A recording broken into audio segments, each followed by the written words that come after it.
Alors, le corrigé de l'exercice numéro 5, donc on avait une figure avec deux triangles rectangles collés l'un à l'autre par l'hypoténuse. Pour l'un des deux triangles rectangles, on connaissait les deux côtés de l'angle droit. Pour le troisième, on connaissait un angle uniquement, et on savait qu'il avait le même hypoténuse que le premier.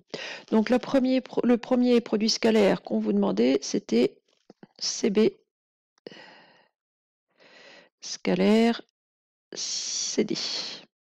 Alors on va tout de suite regarder la figure. CB et CD sont deux vecteurs orthogonaux. Il y a un angle droit entre les deux, donc le produit scalaire entre les deux. Si je projette D sur CB, je vais retomber en C, donc je vais avoir une distance nulle ici. Donc ici, CB scalaire CD, là c'est le plus simple, ça fait 0, parce qu'il y a un angle droit entre les deux. Les droites CB et CD sont perpendiculaires. Alors, attention, quand vous utilisez le symbole perpendiculaire, c'est pour des droites, c'est pas pour des vecteurs. Donc, le petit A, facile. Le petit B, on vous demandait BD au carré. C'est-à-dire BD scalaire BD. Bon, l'avantage du carré scalaire, c'est que comme comment dire, les deux vecteurs là sont, si vous mettez deux fois le même, donc ils sont forcément collinéaires et dans le même sens, donc ça revient à faire BD fois BD, c'est-à-dire que je peux enlever les flèches parce que c'est au carré, c'est-à-dire BD carré. Alors BD carré, on ne l'a pas. Par contre, ici, on a un triangle rectangle. On a les deux côtés de l'angle droit. Donc, d'après le théorème de Pythagore, BD au carré, ça va être BA au carré plus AD au carré. Donc ça, c'est le théorème de Pythagore.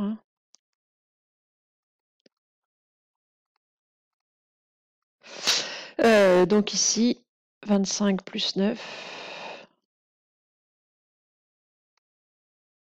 34. Donc BD au carré égale 34. Alors je vais écrire du coup que la longueur BD, elle vaut, je donnerai peut-être besoin plus tard, racine de 34. Voilà. Ensuite, petit c. Donc on vous demandait DB scalaire AD. Donc DB avec AD. Alors, une première chose à voir, ce qui serait mieux quand même, on a quand même beaucoup plus de chances d'y arriver si nos deux vecteurs ont la même origine. Donc, au lieu d'écrire AD, on va écrire moins DA. Et du coup, ça va être moins DB scalaire DA. Je vous rappelle que changer le sens d'un vecteur, c'est prendre un opposé, c'est-à-dire qu'on va mettre un moins devant. Donc, moins DB scalaire DA. Donc là, on a déjà un peu plus d'outils. Les deux vecteurs ont la même origine. B va se projeter directement en A. Donc le projeté de DB sur DA, on l'a sans problème. Donc je vais garder DB. Donc c'est moins DB. Non, je vais décrire des bêtises. Moins DA.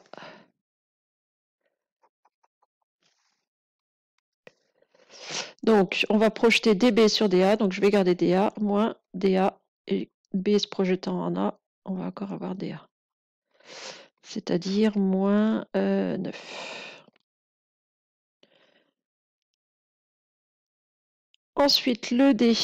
Donc, on voulait BD scalaire BC. BD scalaire BC. Donc, j'ai deux vecteurs de même origine. Ça, c'est plutôt une bonne nouvelle. BD scalaire BC. Qu'est-ce que j'ai à ma disposition? J'ai la longueur BD. J'ai l'angle ici. Donc, ce qui serait bien, ce serait aussi d'avoir la longueur BC pour utiliser la deuxième formule du produit scalaire, à savoir BD fois BC fois le cosinus de l'angle qu'il y a entre les deux.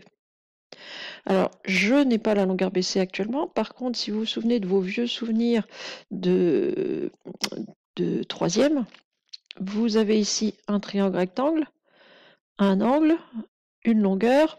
On doit pouvoir, sans trop forcer, calculer cette longueur-là. Alors, par rapport à mon angle de 30 degrés, j'ai l'hypoténuse et je suis en train de chercher le côté adjacent. Donc ici, je vais utiliser le cosinus, c'est-à-dire que, donc, avant de faire mon calcul de BC, je vais déjà, enfin, avant de faire mon calcul, je vais déjà calculer BC, c'est-à-dire que je sais que le cosinus de l'angle DBC, c'est côté adjacent BC divisé par hypoténuse BD. Ce qui veut dire que BC, ici, c'est égal à BD fois cosinus 30 degrés. Alors BD, ça fait racine de 34, ça c'est BD, fois cosinus DBC fois cosinus 30 degrés. Cosinus 30 degrés, normalement, vous devez le connaître. Ça fait racine de 3 sur 2. Donc là, on est à racine de 34 fois racine de 3 sur 2. Voilà pour la valeur de BC. Donc, ce qui doit faire d'ailleurs, racine de 3 fois 34, ça doit faire 102. Donc, racine de 102, le tout divisé par 2. Alors, vous pouvez en prendre une valeur approchée, mais puisqu'on a la valeur exacte, autant s'en servir. Donc, maintenant, bah, j'ai tout ce qu'il me faut pour faire mon travail. BD fois BC, ça va faire BD, enfin BD scalaire BC fois BC fois cosinus 30 degrés. C'est-à-dire, hein, je vais peut-être garder cette valeur-là pour BC, ça devrait mieux s'arranger. Donc BD, on a dit racine de 34 fois BC, donc je l'ai ici, c'est racine de 34 encore, fois racine de 3 sur 2. Et cosinus 30, c'est aussi racine de 3 sur 2. Donc on a ici, alors, on va faire un peu de place.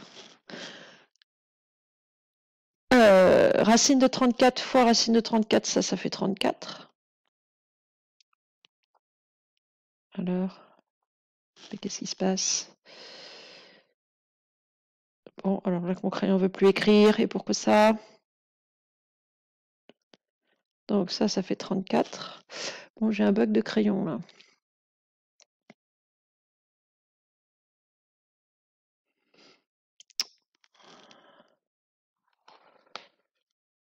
Alors, est-ce que je vais y arriver? Ça y est, 34.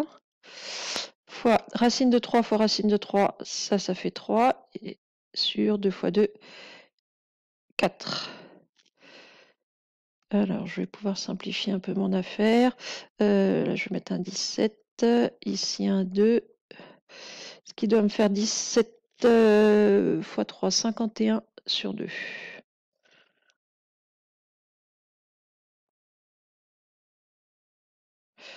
Si vous voulez la valeur approchée, ça doit faire quelque chose comme 25,5. Enfin, la valeur exacte, la valeur décimale, pardon, je vais y arriver. Ça doit faire 25,5 cette histoire-là. Voilà pour le D. Alors ensuite, le E, on voulait CD au carré. Bon, voilà, on a tout ce qu'il faut. C'est un petit coup de Pythagore. Donc CD au carré, c'est un carré scalaire, c'est pareil que le carré de la longueur. Et ici, d'après le théorème de Pythagore, donc j'ai mon triangle BCD rectangle en C. Je connais BC, je connais BD, donc CD au carré, c'est BD au carré moins BC au carré. Donc, égal.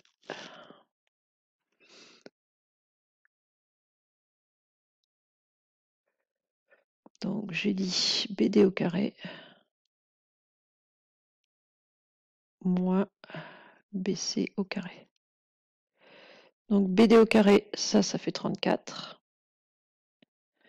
Moins, alors BC au carré, c'est ici. Hein. Oui, ceci dit, ça va faire 102 sur 4, je crois. Je vais faire 34 fois 3, le tout sur 4. Donc 34 fois 3, 102, le tout sur 4. C'est-à-dire c'est 51,5. Donc ça fait 34 moins 25,5. Ça ferait bien 8,5 cette histoire-là. Voilà. Alors, donc du coup, si j'en ai besoin. Oui, non, je vais pouvoir m'en passer. Et ensuite, le petit f, BC scalaire BA. Alors, c'est celui qui a demandé le plus de travail. BC scalaire BA.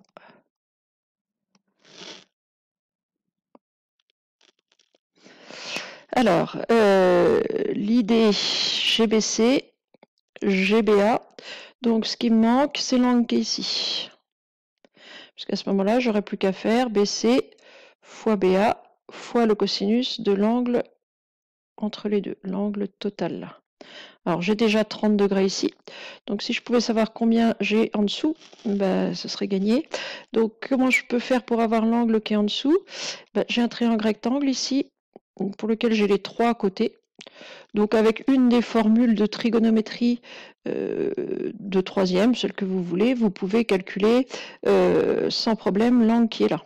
Alors, donc l'angle qui est ici, moi je vais prendre avec la tangente, puisque le 3 et le 5, bah, ça m'évite de prendre la racine carrée. Maintenant, si vous voulez prendre le cosinus de votre angle, c'est 5 sur racine de 34. Le sinus de votre angle, c'est 3 sur racine de 34.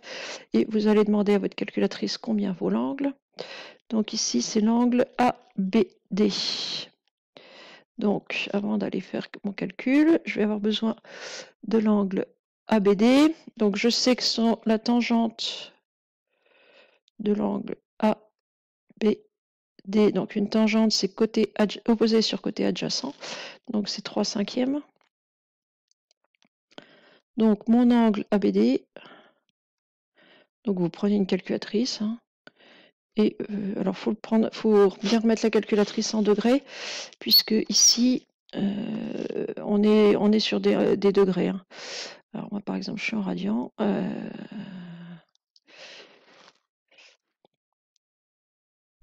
Donc on tape ça et on trouve ABD environ égal. Moi je suis très proche des 31 degrés. Bon, ça recommence, 31 degrés. Donc ici j'ai 31 degrés. Donc mon angle total, c'est 61 degrés. Hein. Donc pour avoir BD scalaire BA,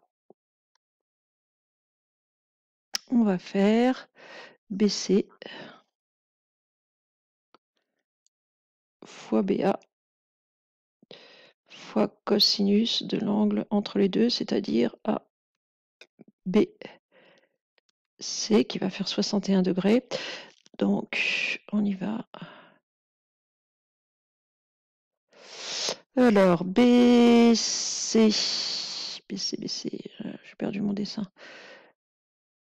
BC, c'est racine de 102 sur 2.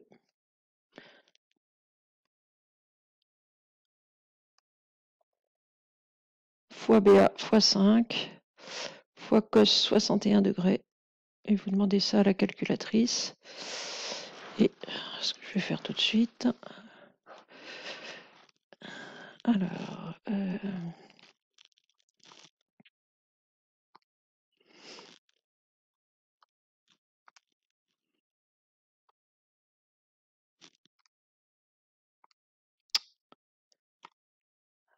bon, excusez-moi, je suis un petit peu en train de taper en même temps que j'essaye de faire mon truc. Donc, le cosinus de l'angle, non.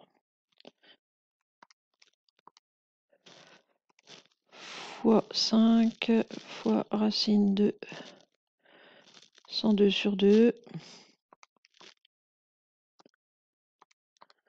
Alors, si je ne me suis pas trompé, ça fait un produit scalaire qui vaut environ 12,25. Alors, où est mon crayon maintenant? Ici. Donc, ça fait 12,25. Voilà pour cet exercice.